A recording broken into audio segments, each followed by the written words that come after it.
राष्ट्रपति द्रौपदी मुर्मू ने गोरखपुर में गुरु गोरखनाथ आयुष विश्वविद्यालय का उद्घाटन किया। इस मौके पर सीएम योगी आदित्यनाथ ने कहा, ये पूरे क्षेत्र के लिए ऐतिहासिक दिन है। गुरु गोरखनाथ आयुष विश्वविद्यालय का उद्घाटन हुआ है।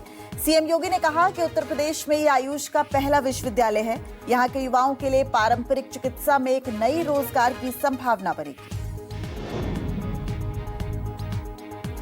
बिहार में चुनाव से पहले जेडीयू ने पोस्टर बदल दिया है। यहाँ पिछले पोस्टर में लिखा था 25 से 30 फिर से नीतीश, हालांकि इस बार फिर से नारा बदल गया है।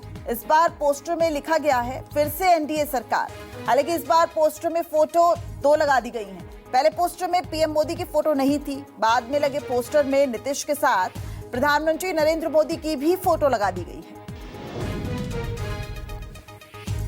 दिल्ली की मुख्यमंत्री रेखा गुप्ता ने कहा है कि दिल्ली के अस्पतालों में आईसीयू ट्रॉमा सेंटर की आवश्यकता है। पिछली सरकारों ने उस पर काम नहीं किया। हमारी सरकार उस दिशा में पूरी तरह से मुस्तैद है। रेखा गुप्ता ने कहा, हमारी सरकार मेडिकल इंफ्रास्ट्रक्चर को बढ़ाने के लिए काम कर रही है। सरकार मिशन मोड पर काम कर रही है।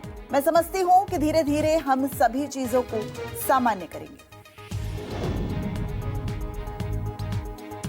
एआईएमआईएम सांसद असदुद्दीन ओवैसी ने आरएसएस पर बड़ा आरोप लगाया है। उन्होंने कहा कि आरएसएस के पास मस्जिदों की पूरी लिस्ट है।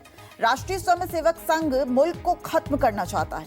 वक्फ कानून पर ओवैसी ने सीएम चंद्रबाबू नायडू पर भी हमला बोल दिया। उन्होंने कहा कि नायडू ने वक्फ कानून के लिए बीजेपी की मदद की। आंध्र प्रदेश की जनता से अपील की कि चंद्रबाबू नायडू को चुनाव में हराए।